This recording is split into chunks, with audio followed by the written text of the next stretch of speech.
unveiled. Synchronizing the student achievements, the campus itself hits more lists. Accredited an excellent A from Bank PT. Granted ASEAN Energy Awards triggers UMM to be an energy-generating and saving campus. 13 times in a row awarded as the first-ranked private university in East Java. Central Laboratory guarantees its quality assurance. The quality is evident by paying ISO 9001 and ISO 75025, certified laboratories by National Accreditation Committee. Recognized beyond national scope, most study programs have been internationally certified and accredited by ONQA, EAB, World Federation Medical Education, and more to go. In 2021, UMM is recognized by Unirank as the world's best Islamic university. Mengucapkan selamat kepada perguruan tinggi Muhammadiyah yang telah berhasil menduduki top Islamic Universities versi Unirank, yakni Universitas Muhammadiyah Malang pada peringkat 1. Selamat dan sukses kepada perguruan tinggi Muhammadiyah. I guarantee there are a lot more to come. UMM has shaped its international atmosphere.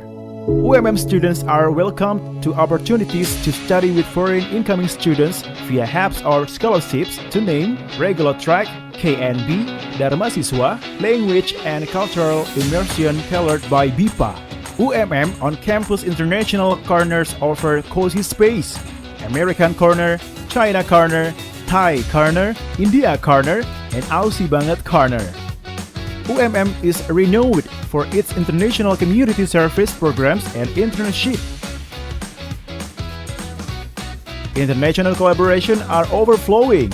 Let's say a collaboration with Temasek Foundation Singapore for community engagement in both countries, Confucius Institute China for lecturer and student exchange, ACICIS Australian inviting Australian scholars to dive into Indonesian cultures, and Midcare Japan promoting UMM graduates as a fast ticket to work in Japan. Last but not least, partnership with Erasmus Plus, European Union consortium offering international studies, teaching, and research in Europe, and many more. Wow! UMM is wow! Study processes are enticing. UMM guarantees that the students will graduate in 4 years, be independent, and work. Is that all? That's not the end of the list. Character education remains the key. Character and leadership training equips freshmen with strong energy to embark their study. Islamic values are integrated during Quranic literacy program. A tailored course named Al-Islam and Muhammadiyah Studies exemplifies the vision. UMM students are honed to care about their neighboring societies. Community service and partner village development program is one of which.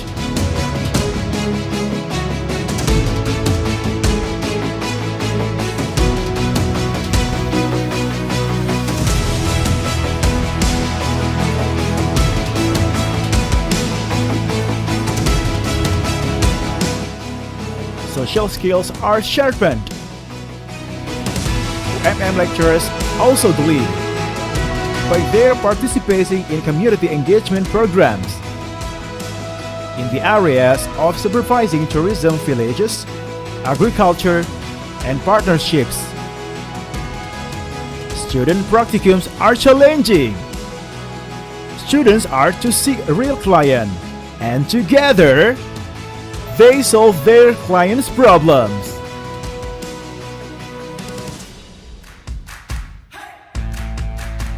A collaboration with Indana Paint CSR has come up with Jodipan, the village of colors.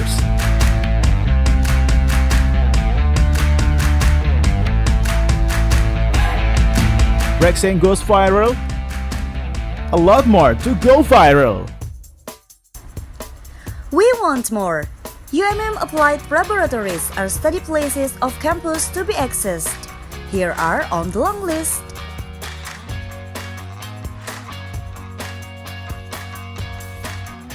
UMM General Hospital, AMF Hospital Sumbawa, Race Hotel, Kapal Garden Hotel, Rooftop Resto and Cafe, Sengkaling Recreational Park, Rinjani Auto, UMM Energy Gas Station, UMM Dome, Bumi Rinjani Syariah Bank, Micro Hydro Power Plant.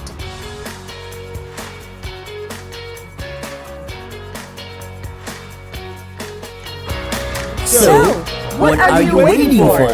Let's be the part of this white campus.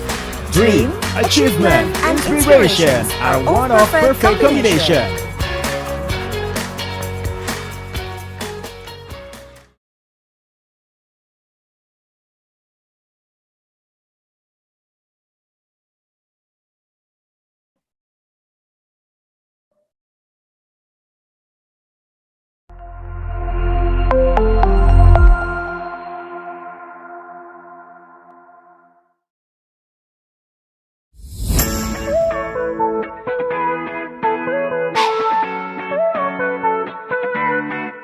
Sudah siap untuk jalan-jalan ke kampus 2 UMM?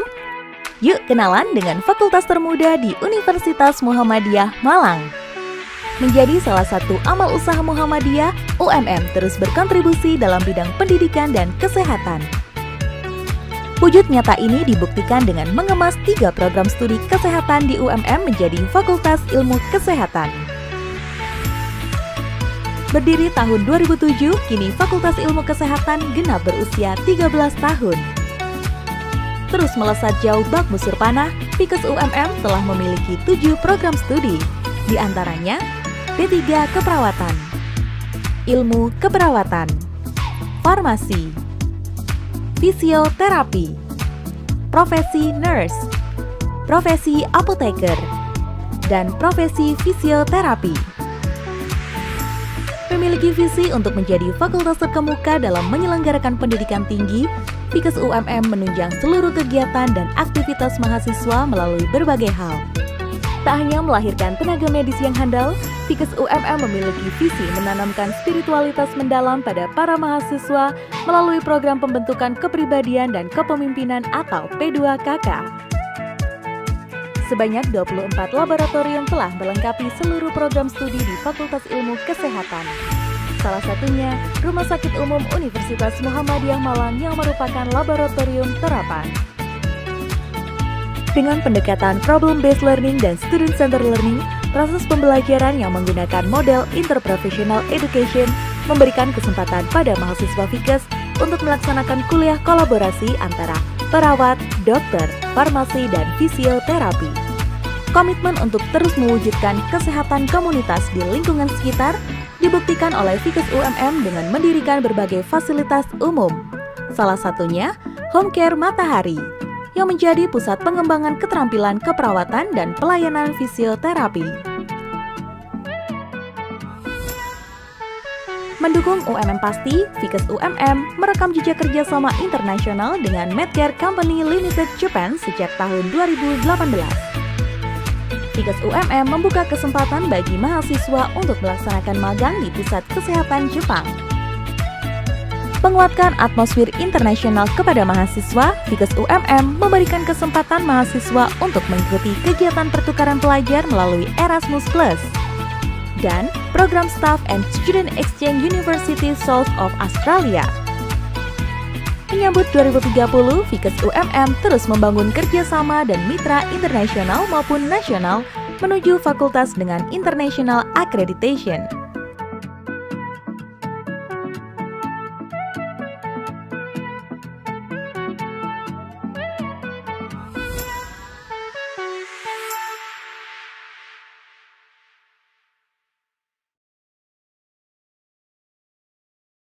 Bismillahirrahmanirrahim. Distinguished ladies and gentlemen, let's begin the opening ceremony of international seminar entitled Potential Research Collaboration in Community Health. Our honorable speakers, Emeritus Professor Colin from Flinders University, Australia, the Honorable Dean and Vice Dean of Faculty of Health Science, University of Muhammadiyah Malang, our honorable lecturers and staff from Faculty of Health Science University of Muhammadiyah Malang, and also welcome to all the participants of today's international seminar.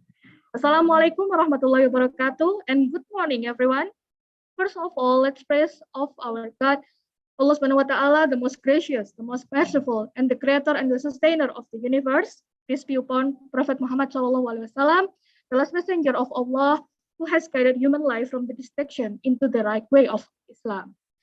Ladies and gentlemen, once again, welcome to today's seminar. My name is Virasti.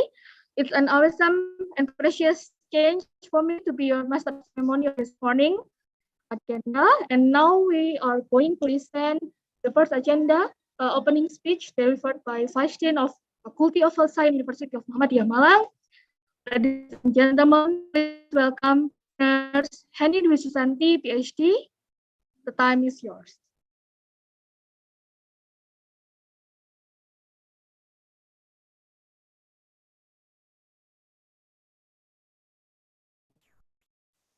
Thank you, Ms. Virasti, for my time. Bismillahirrahmanirrahim. Assalamualaikum warahmatullahi wabarakatuh. Alhamdulillahilladzi arsala rasulahu bil huda wa dinil haq liyudhhirahu ala dinil kullihi walal kafirun asyhadu an la ilaha illallah wa asyhadu anna Muhammadan abduhu wa rasuluh.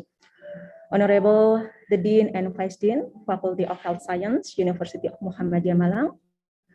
Honorable the Dean and Vice Dean, honorable ladies and gentlemen, lecturers, staffs, and students from Faculty of Health Science, University of Muhammadiyah Malang. Firstly, thanks to Allah who has been giving us some blessings and grace so we can attend and gather in this meeting program in good condition and good situation. Secondly, salawat and salam may always be given to our Prophet Muhammad Sallallahu Alaihi Wasallam, who has guided us from the darkness to lightness in this world. Thirdly, before we get started, I would like to express my appreciation to the committee who helped us make this meeting come true in this year. We know that without all of you, we could not have done it. And thank you so much to the head of this meeting, Mr. Zahid, for your leadership to manage your committee member for this event to be success. The purpose of this meeting program is the first one, to arrange document operational of the Faculty of Health Science from University of Muhammadiyah Malang. And then the second, we arrange the proceeding International Seminar of Health Science 2022. The third program is so the profiling of lecturers, and the last section is the second day is tomorrow. Ladies and gentlemen, we will have event. It's like corporate culture and character building. So the aim of this program, we want to increase our character, and also we have collaboration between staff and lecturer, of course. And then I hope that this event will help us to grow ourselves professionally, to be lecturer and staff, and also especially for lecturers, we can produce some research publication in international journal, and also we can increase our services to the community and to our students, because we know that without the student, without the student, we don't have anything. And you know that our faculty will open the international class program. We call it Transcultural Health Across Nations. And so we will have collaboration with some nations such as Taiwan, and then Vietnam, Thailand, Zambia, Brazil, and Libya. We hope this program can apply as soon as possible next semester. In this year, on 2022. And also we have other program. It's like a Center of Excellence. We call it Matahari Home Care Services. Matahari is sun, or we call it Sun Matahari Home Care Services. This is the reason why we arranged this event during 2 days, now and tomorrow. Because we know that the challenge in first future education is to make our faculty one of the superior and progressive faculty. And we hope that our faculty, especially pharmacy program and physiotherapy program, can increase the accreditation, especially to A accreditation. Even we know that we all know that nursing program already have A accreditation. However, we hope we can maintain it and we can increase better than before.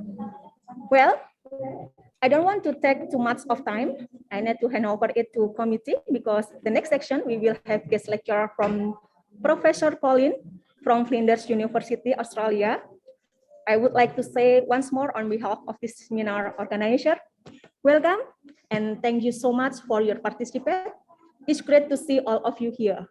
Akhirul kalam, wabillahi taufiq walhidayah. Wassalamualaikum warahmatullahi wabarakatuh. Waalaikumsalam warahmatullahi wabarakatuh.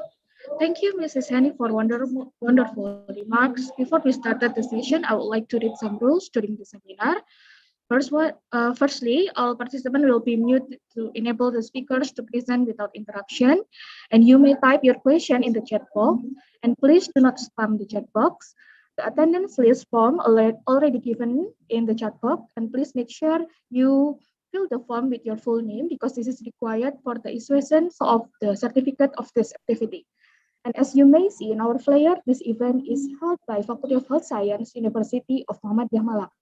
Now, without any further ado, we are going to the main agenda with Emeritus Professor Colin from College of Medicine and Public Health, Flinders University. And it will be moderated by Ms. Sri Sunaringsi Ikawarlaya, PhD. She is a lecturer of Physiotherapy Department in Faculty of Health Science. Without further ado, Ms. Wardoyo, time is yours. Thank you very much for Ms. Firasti for the chance. Bismillahirrahmanirrahim. Assalamualaikum warahmatullahi wabarakatuh. Assalamualaikum warahmatullahi wabarakatuh. Okay. Excuse me, is it my voice can be heard clearly? Yes, we can hear you good. Okay, thank you very much. Okay, thank you very much for the chance today. Today we'd like to have some international speakers, international discussions, as said with the Feistin one. Before that, I would like to say thank you for this kind of opportunity for us. And then I would like to say greeting for all the participants, and also for the Honorable Dean of Faculty of Health Science and the Vice Dean of Faculty of Health Science, University of Muhammadiyah Malang, and for all of the staff and lecturer and all the committee members for this event. And then before today, I will be the moderator for the speakers for Mr. Emeritus Professor, Mr. Colin McDougall. Hi, Professor. How are you? Hi, I'm good, thank you. Okay, has been there. Yes, thank you very much, Professor. My pleasure. Okay. You said you want to test for the your slide, right? Yes, so I shall just share the screen now, and let's. Okay. Okay.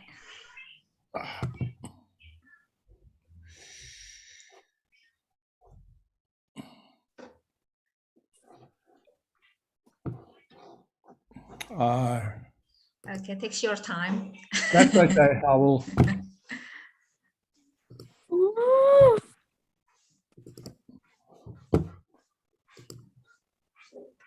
Okay, so while waiting for Professor Colin, I would like to tell you that he is one of my respected lecturer when I was studying in Flinders University, and he is just a really great expert, especially about the community health, and he's teaching instead of Flinders University and also in the several countries. He has an expertise on that, and many of the international research publication and outstanding for that. And today, yes, it can show it really well, Professor. Excellent. Well, I shall put it on the large screen. Okay. Put it on the large setting now. Okay, please. Oh, it's great. Yeah. Right, good. It's great. It works. Thank you very much. That was great, Professor. Okay. You want to start now? Yes, I shall start. I shall start now. Okay, please. Okay. Time is yours, Professor. Okay. Look, welcome everybody, and can I thank the dean, the vice dean, and all the faculty and everybody at the university for inviting me. Thank you, Sri, for your excellent organisation and being very clear and being very organised. And it is wonderful. Pleasure, Mr. Professor. And it is wonderful to see our graduates doing so well. It is terrific. So I'm coming to you from Melbourne. I'm in my daughter and my son-in-law's house, which is why you can probably see behind me a piano, some trumpets, some megaphones. At the other side, on my right, is a small sound shell that Callum has built so he can practice music inside a sound shell inside a room. So the last time I spoke to this group, I was in a hotel room in the middle of Western Australia. But I want to assure people I'm not homeless. I really am not homeless. Yes, you. It just happens that I've traveled. So let me go through my plan, please. Now, I don't know how many of you were at the session in November 2021 that I gave, but what I did there, I was asked to talk about some theory and evidence in health promotion, and in particular for allied health. And what I'm going to do, I'm going to take a little bit of that just to have a look at how it guides research. But what I've been asked to do is to talk about how to develop success at research. So I've worked out 5 steps, how to start and some steps to avoid. And I do want to leave some time for discussion and questions. And as I said last time, I haven't killed anybody yet who asks a question. So I'm not that scary. So please ask some questions.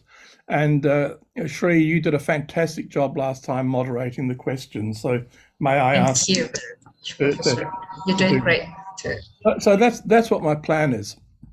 So the last time, what I said was there were 3 approaches to thinking about health promotion, and I used my mother as an example. That when my mother was alive, she went to a heart surgeon who knows about public health because she had a heart problem, and the heart surgeon gave her 2 choices. One is to follow evidence-based medical procedures, which might lengthen her life. The other one was to adjust the dose so her standing and sitting blood pressure that the gap would be reduced. She would reduce her fear of falling, and that came with it a risk.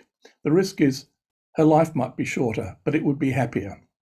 So that is a medical expert helping in an individual encounter with somebody to try to work out what works best for them in promoting the health for the rest of their life.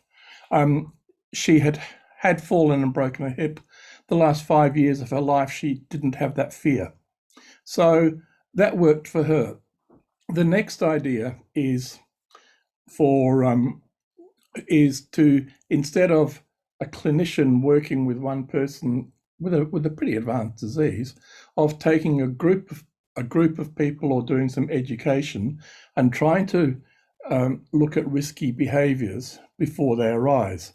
So if you were looking at heart disease or stroke, you would be looking at the risk factors such as obesity and smoking and lack of exercise. They're the sort of things you'd be looking at, and you'd be trying to persuade people to change. The third one is what the National Heart Foundation does in Australia, and that is, instead of educating or directing people, it looks at the way our cities are planned and says there is one way of planning a city which is going to make it harder to exercise and socialize, another way to make it easier. If you choose the easier path, you will improve heart health. So these are three ways of thinking about them. And I go from the right to the left, because if you're starting with that overall, how can we make our environment healthy? It makes the behavioral education easier, and it makes the individual expert, it gives them more options. So the next thing I think about, so I think that tells me that there is a large scope of research to be done. So what research do you do? Now, in November, I showed you the fact that there is a gap between Indigenous and non-Indigenous Australians in health, and it's a very, very large gap. And I'm not going to go through all the statistics and theories, but this pie chart basically says to us that if you look at the blue bit,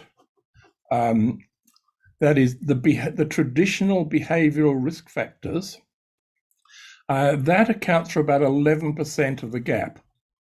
I must say most research is in the blue bit, but as you can see here, even if you do a lot of research in the blue bit, you're only going to be able to shrink that gap by 11%.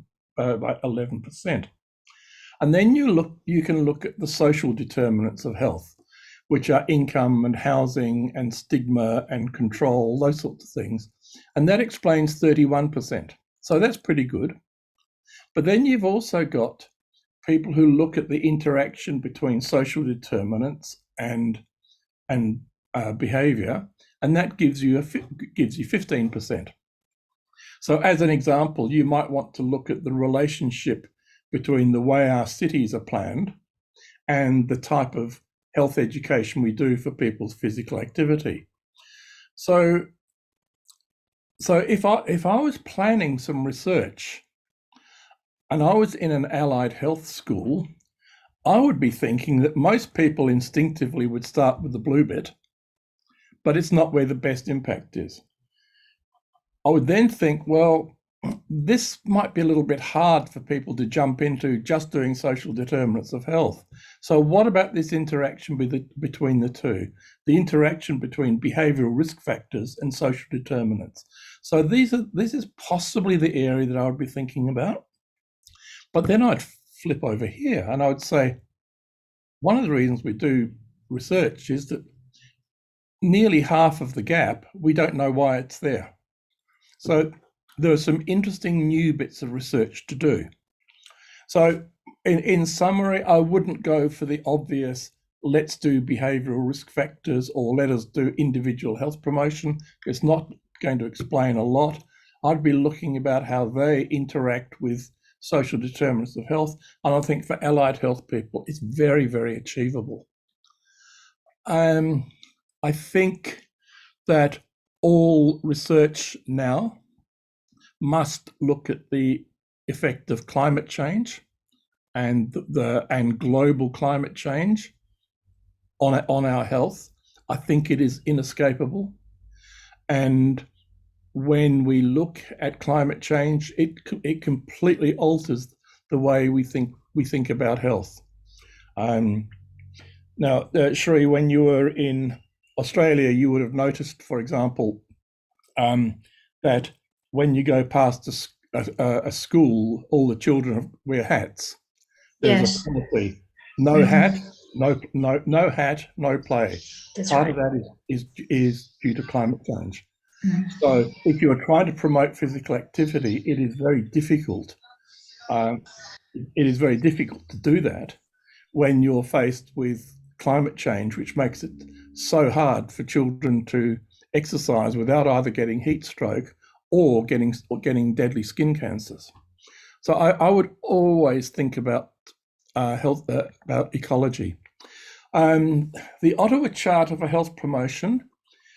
Again, I'm not going to go through this in a whole lot of details, but there are a number of strategies there. So it's strengthening community action, developing personal skills, reorienting health services, those sorts of things. It is very, very common when someone is planning a research program to take the Ottawa Charter and then have it on one side of a table and then look at all the research activities and see where it is distributed along the Ottawa Charter.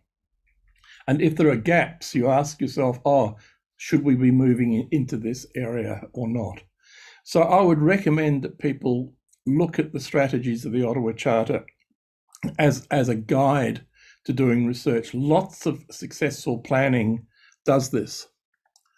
I also think that research must include the characteristics of your place. So this is where I was born, in Glasgow, in Scotland, and there is a railway line which goes from the top left to the bottom right, and every time there's a railway station, if you're a man, your life expectancy drops by a couple of years, and 1 and a bit years for women. So what I say to people is, don't get off the train, go back to where you start if you start on the top left. Otherwise, it's bad for you. But the real point about that is health is distributed according to place, to where you live. So you must take into account place. I've emphasised in here your place, because this is a place which is dear to me, but there are maps like this in all sorts of places. So if I was planning a research program, I would be looking at an atlas. I would be looking at the places which are more healthy, the places which are less healthy, and I would be building that in. I also said last time that there is a healthy universities movement, which seeks to create a healthy and sustainable learning and working environment for people in the university. And that is, I'm doing some work on that in a university in Papua New Guinea, and that is an excellent way of bringing teaching and bringing research together. So it is quite, what I do there is that I work with the public health staff to bring in field work within the universities, where students go and they look at healthy and unhealthy environments, and they're then as part of their coursework, they're then trying to understand what makes a healthy university and what doesn't. But it is also possible to bring that into a research program. And if you can bring your research and your teaching together, then it makes your academic life a lot easier. So what I've done here, I've just very, very quickly just sketched through the fact that when you plan a research program, you try to work out some principles or some theory or some models, and you do that to try to guide where your best effort is going to be. So moving to the kind of middle section now, I worked out what I think is 5 steps to the success of a research team. In my research career, I've been really, really lucky. I've worked in 2 absolutely superb research teams. One of them I was part of the start of it, and we built it slowly over 30 years. Another one, I came in, we had to change direction, and we changed direction. I've also seen research teams destroyed by the actions of universities. And so I sat down and kind of thought about, what have I learnt from this, just from being part of it. And so I thought, if you look at these steps, if we start at the bottom, when I think about research, I think about what I call the 3 Ps: purpose, partnership, and participation. These are also the way in which you start health promotion planning. The first thing you do when you're doing health promotion is you establish your partnerships. So we want to know, what is our purpose? Why are we doing research? Now, my purpose is really clear. I do research because I want to contribute to social justice, and I want to close the gap between those who have poor health and those who don't. And I want people to participate. I'm really clear about what research I want to do, and they're the teams I work in. But there are other purposes that you can have. So I think the first thing is this: what's the purpose? Why are you an academic? Why are you a university? Why are you in this health? Why are you in this faculty? What's your purpose? Now, all research, I think, has to be done in partnership and teams. I cannot honestly think of any successful research done by one individual person or by people who have a collaboration here and a collaboration there. I think that teams are absolutely essential, and the academics who teach and do research who I watch not doing very well are those who are not in teams, or they're in teams which are artificial or not working.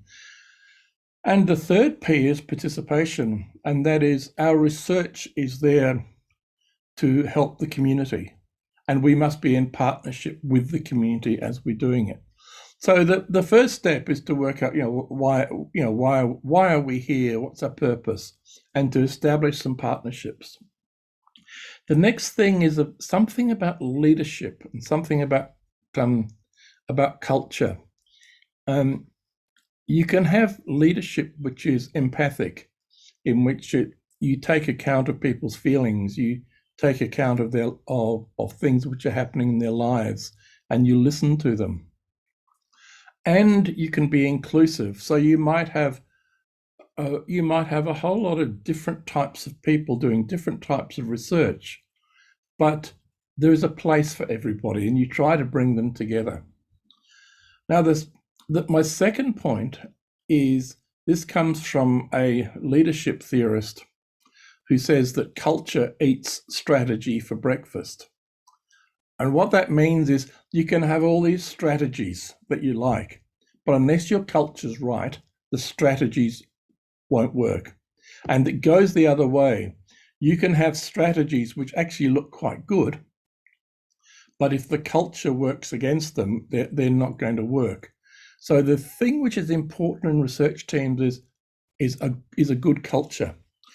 And it's about quality, and it's about always training in methods, theory, writing, and dissemination.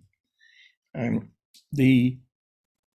most of the successful research, the two successful research teams I'm in, invest enormous amounts of time on training, both bringing outside people in, doing stuff within, and in particular, we do a lot of training about how to write and disseminate. If you go into any academic's office, there are two filing cabinets. One is a small filing cabinet, which is their published papers, and the other one is a large 4-drawer filing cabinet with unfinished papers in there. And that applies to everybody. And what you want to do is you want to get it the other way around.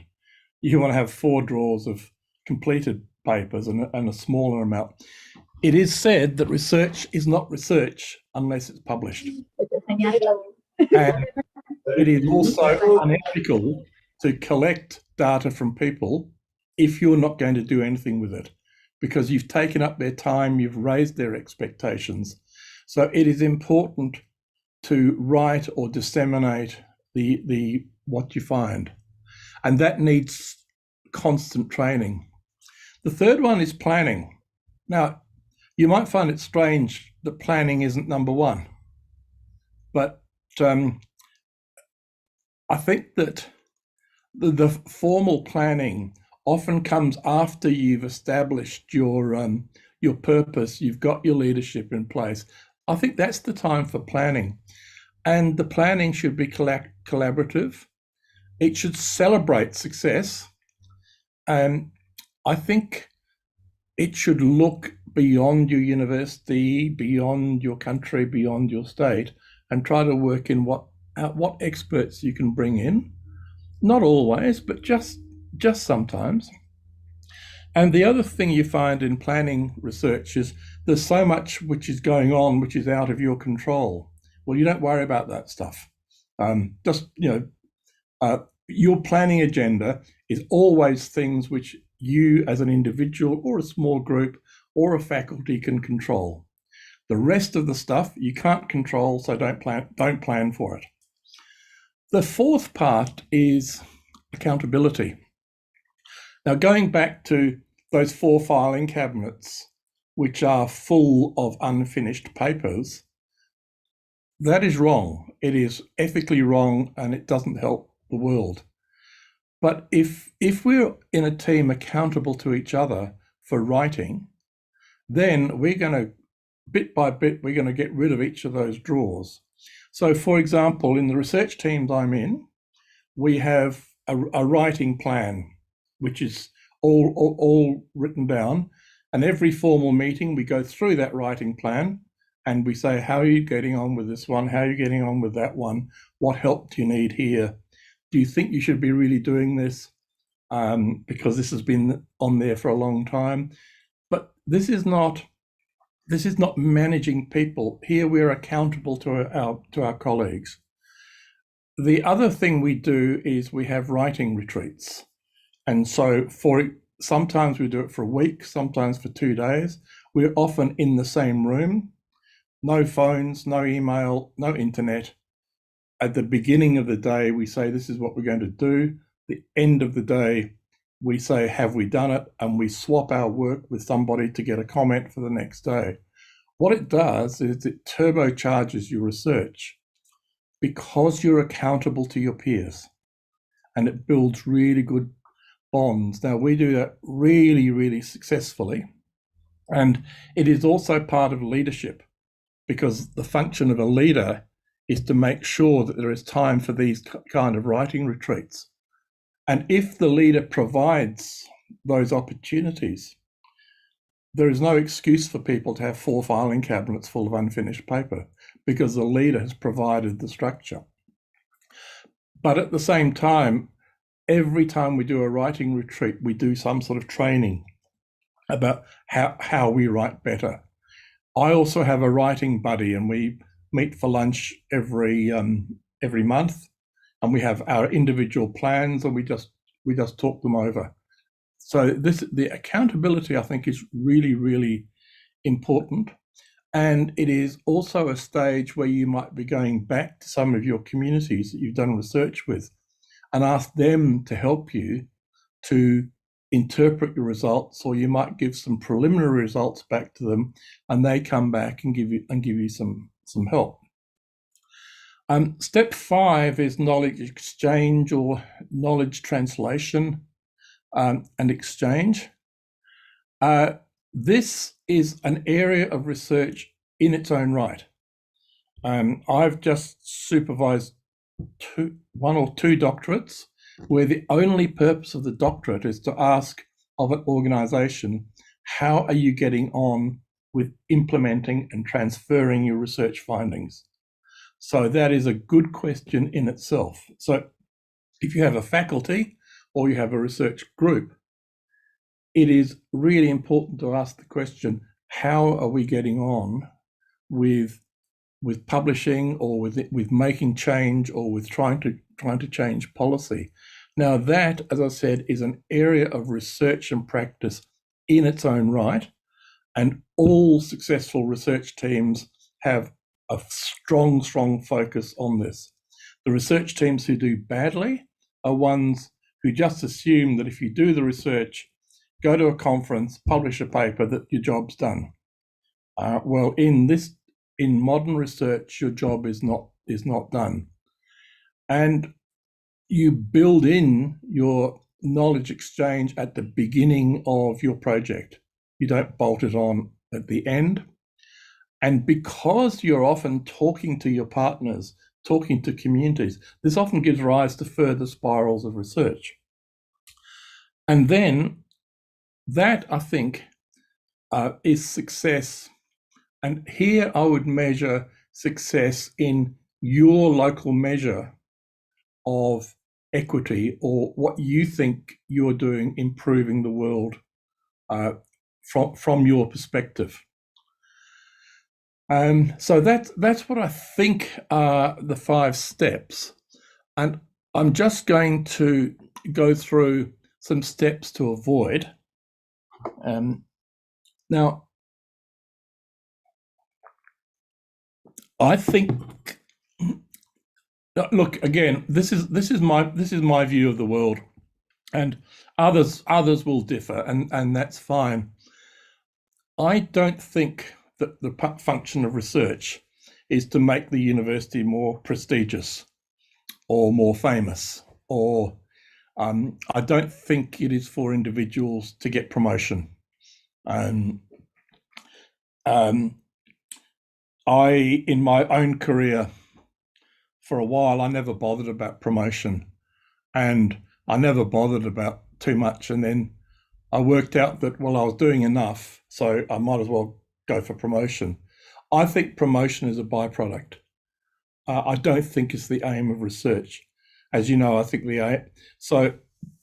I think that when I've seen things going wrong, the start of the process is somebody says, here is our policy, here are the targets that you are going to you're going to fulfill. That then, what that does is that promotes competition between people for internal grants, for positions, for prestige, and it makes research more of an individual process. And I've seen so many young researchers who are not able to join the board of a professional association. They're not supposed to write book chapters. They're only supposed to do things which are going to hit their targets, which then hits the target of the research team and the university. And they're like factory workers, and they have these impossible targets and they compete with each other. That's no way to do research. I've also seen leadership in which some groups get all the resources and all the attention and other groups don't. That is not a good way to do research. It is very hard, I think, to pick winners in research. A lot of people say, oh, look, we need to just focus on our best and our brightest. But I think that if you put together interesting combinations of researchers, you can get some really interesting ideas. In some universities, I look at their research schemes, and there's hundreds of them. You know, there's a seminar here, there's something there, there's a strategy there, there's short-term opportunity there. And on paper, it looks as though there's a lot happening, but it's just strategies, it's not culture. And when you're judged on just your grants and your publications and your rankings, if that becomes the purpose of research, then it becomes that I don't think you're going to get a successful research culture. At Flinders University some years ago, they started to experiment with different ways of counting your research. And one of the models they had in the School of Medicine and Public Health that I'm in, they had this particular way of counting that probably only about 3 people in the whole college would be able to have a tick against their name. And some colleagues and I went through and we shared our work, and we worked out that we could, in fact, have ticks. I didn't get a tick against my name on that model. I couldn't. The only way I could do it was by excluding early career researchers from grants and publications. So that is a perverse outcome. So these are the things which. Now, I'm not saying that any university or research group always does these things, but sometimes I think it's a good thing to ask yourself, what don't you want to do, or what should we try to avoid here? So I gave myself half an hour. I've got 8 seconds left to say thank you again for inviting me. And as I said, I promise that I won't kill you if you ask a question. In my world, there are no stupid questions. So I really look forward to questions and discussions. And again, thank you very much for inviting me. Thank you very much, Professor Colin, for your great lecture about the research tips and trick, right, Professor, based on your experience. It's such a really wonderful speech. And Professor, we already have several questions in the chat box, and may I read on it, right, Professor? Please do that. Okay. Okay, the first questions comes from Miss Dia Salsabila from University of Muhammadiyah Malang, and her question is about the research gap, or is my question is research gap or interesting phenomena in each country are different. How do we choose research phenomena that can have a positive impact, not only locally, but also internationally, Professor? That's the question, the first question. Okay, look, thank you for that question. That is, that is a really important question. Mm-hmm. Just to give some context, mm-hmm. I've been sitting around research tables mm-hmm. With people in various disciplines, and what mm-hmm. they've said to me is, what they've said to the group is, we've done some research, and we've done some research in a particular area of Australia. Because of that, we don't think we can get it published internationally because people aren't interested in that.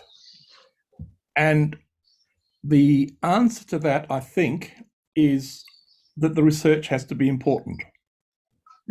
If you come back to this slide, if the research has something to do with this 43% of things that we don't know, then it's good. If it's got something to do with this kind of interaction here between our more individual work and the more social stuff, then it's going to work.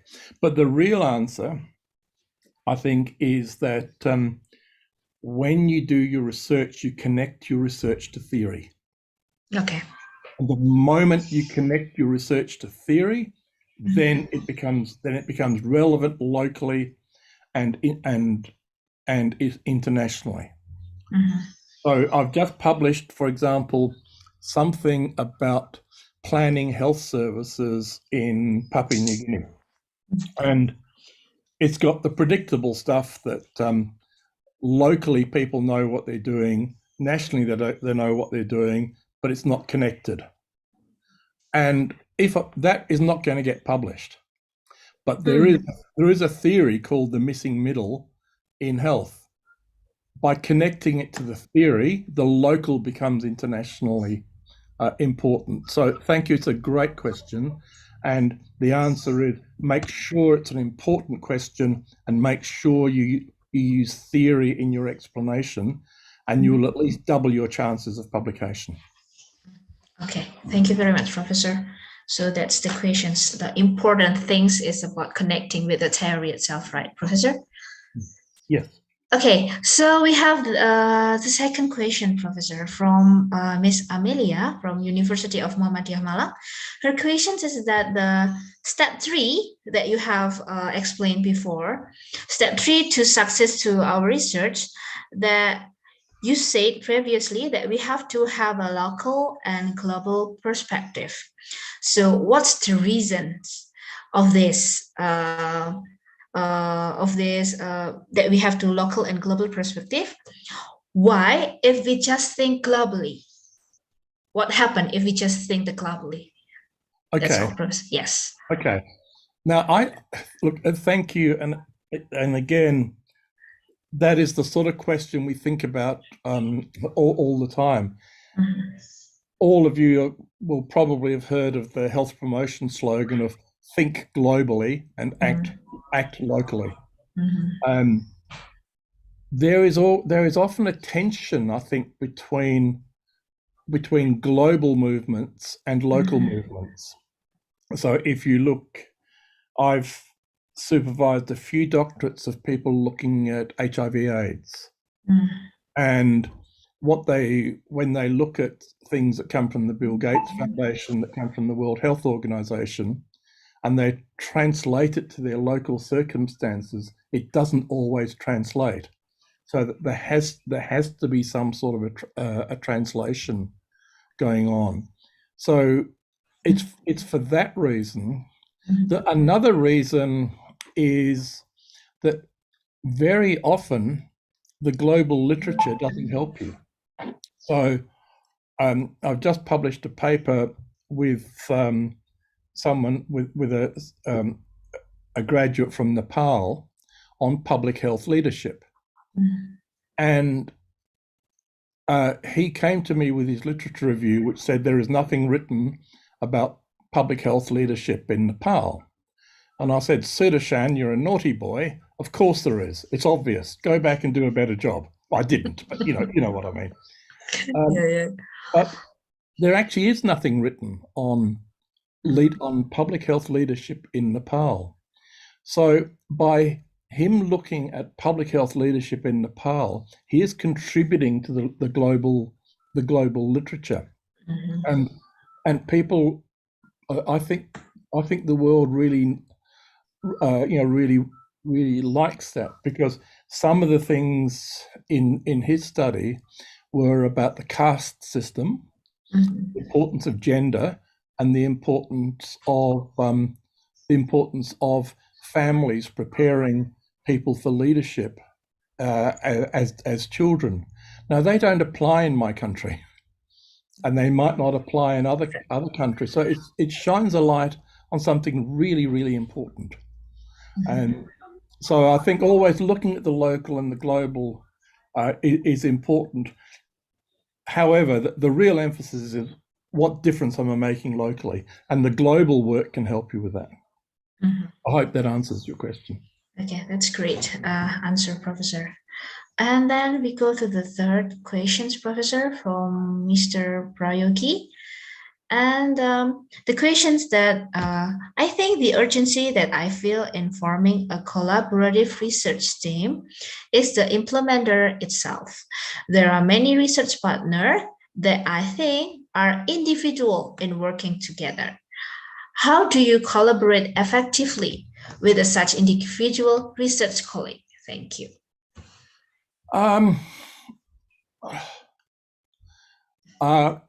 This is going to sound a little bit strange, but I only collaborate with people that I like to start with. Okay. What I figure out is that in my teaching and my administration, I've got no choice about who I work with. I have more choice when I'm doing research. Okay. And I know it's not the sort of answer I should give, but it really does help because research is not easy. Research can be very difficult. And the reason I do research with people I like is because I'm spending time with them when possibly I'm tired. A lot of my research is done at nights and weekends and on holidays. And I want to work with people who I like and I can work with and who I can trust. As I said, that is not the textbook answer. But if you have a choice, I think that is the way to go. But I think putting together a research team is interesting. I think it is good to have different skills, different perspectives. it is probably good to have different personalities. It's probably good. I have a colleague, Professor Fran Baum, and if Fran and I go to a meeting and someone says what happened at the meeting, I'm always more positive. She's always more negative. So they go down the middle and they say that's the real answer. So I think the choice is getting a team which works really, really effectively is the most important thing. Yeah. And I said, I'm sorry, it is a very strange answer. That's okay. Chemistry as it matters, right? Yeah. Is it right for chemistry? Okay, Professor. Thank you. And for the next question, Professor, for Miss Aza from University of Muhammadiyah Jember. She said that I'm currently completing research on culture-based societal behavior. The sample is people with different cultural background. And then her question is about how to increase the community participation to support our research. The strategy to increase the community participation, Professor. Okay. It is probably one of the more difficult things that happens in research. The first thing is we need time. It takes time. And there is a tension here between community participation and the university's expectations sometimes of research output. It can in research, for example, with Aboriginal communities in Australia, the first stage of just coming to some sort of an agreement of what to do can take 1.5 years or 2 years. So I think the first thing is time.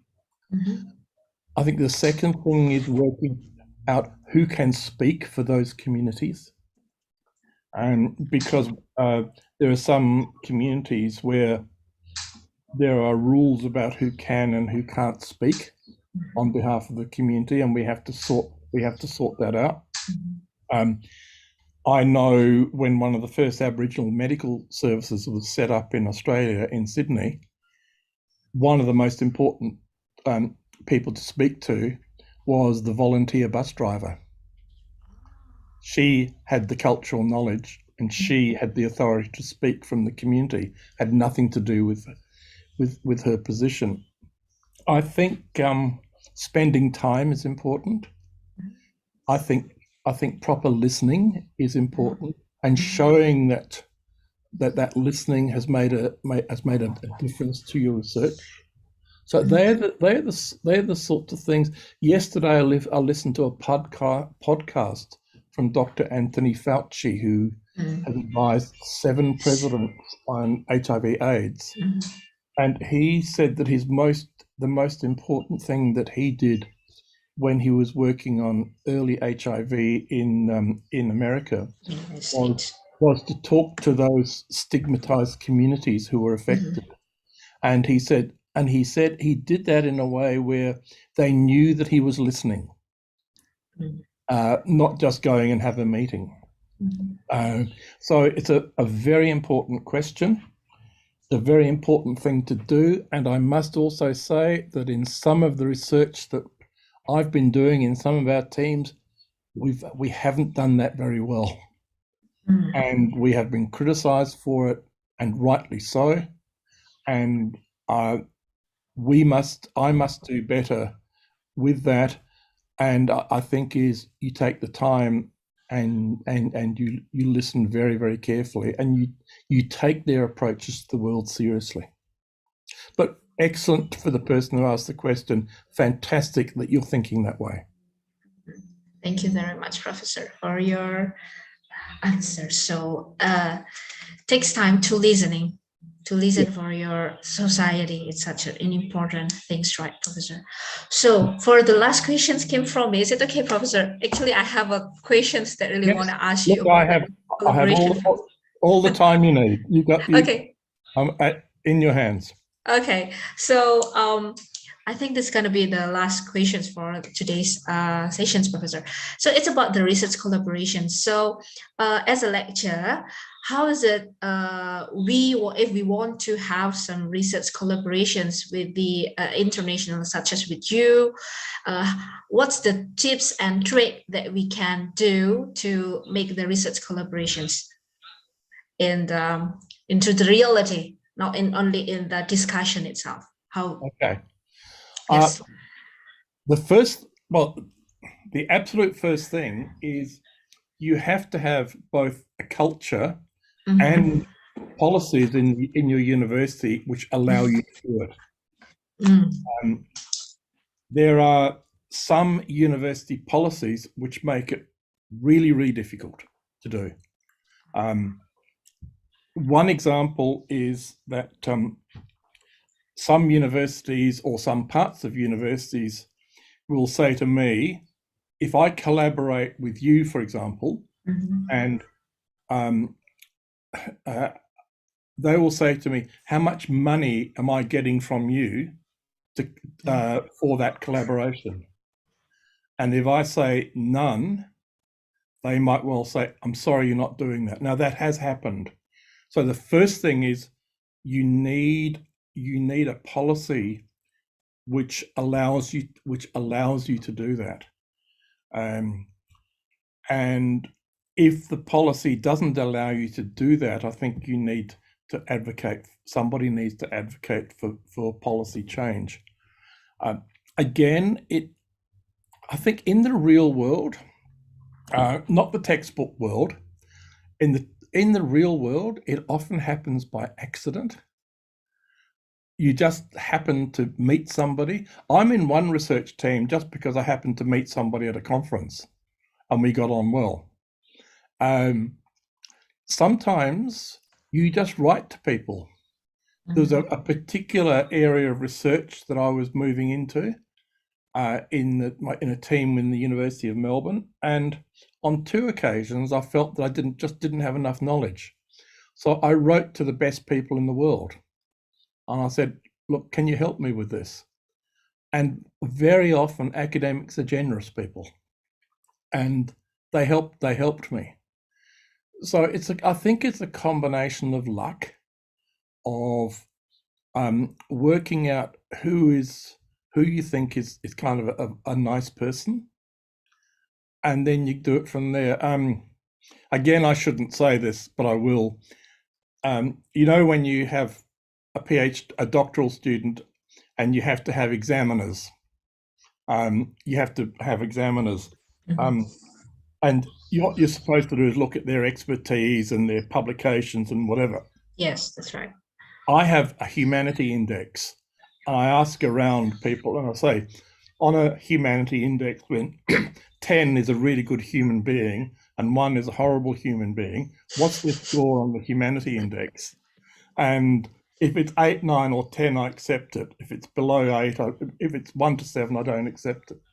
Now, again, I shouldn't say this, but part of it is that many academics are generous with their time. They're very helpful, and they have they genuinely want to help people who are just beginning.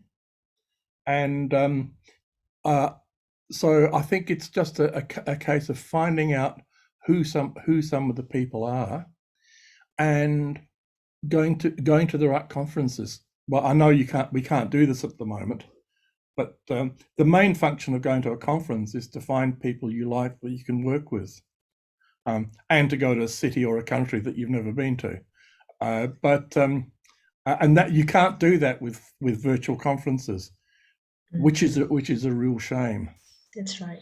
Well, I hope that helps. It's not the conventional answer, but most collaborations that I see, it just happens that they're a little bit organic, and the more you plan them, the less successful they are. I've seen some attempts to really plan collaborations, and I've never seen them work.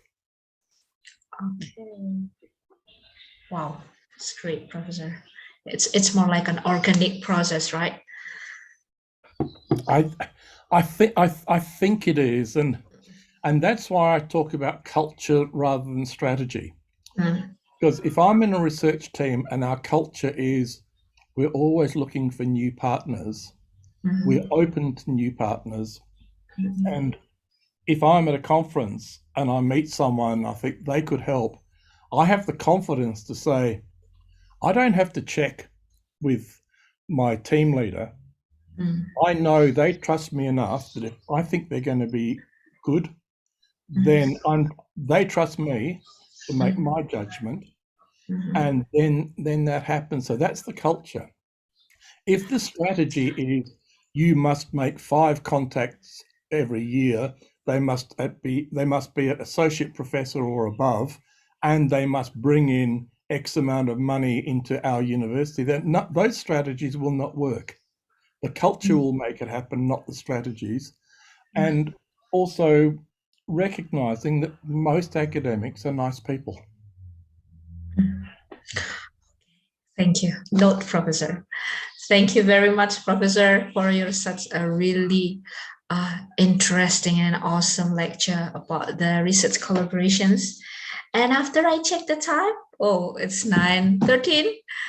Thank you very much, Professor, for your time. That is my pleasure. And I will send my slides over, and you're welcome to thank you. Distribute. You're also welcome if there are any follow-up questions through you, if you would like to get back in touch. Really happy to do that. Thank you very much, Professor. Pleasure to have that. Thank you very much, everybody. Thank you for your time, and all the best. And please stay safe. Okay, thank you. You too. Stay safe too. Bye-bye. Bye. Thank you. Okay, so ladies and gentlemen, that's all from our international speakers about the potential research collaborations in community research. I hope that we got many informations about the research, how to build the research report that we should have between us and our team as our academic professions, right?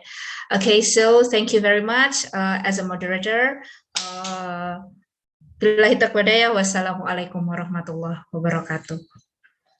And then give it back to the host, to Miss Virasti.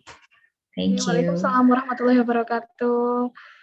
Such a wonderful presentation. Thank you for giving us informative and amazing explanation. Thank you again for Prof. Colin and Mrs. Ika for the great session. Ladies and gentlemen, we hope you have been enjoying yourself in the International Seminar of Health Science Faculty. Before we finish, we would like to have a documentation session. To all the participants, please kindly turn on your camera. Mr. Huda and Mr. Zaki will assist us in documentation session.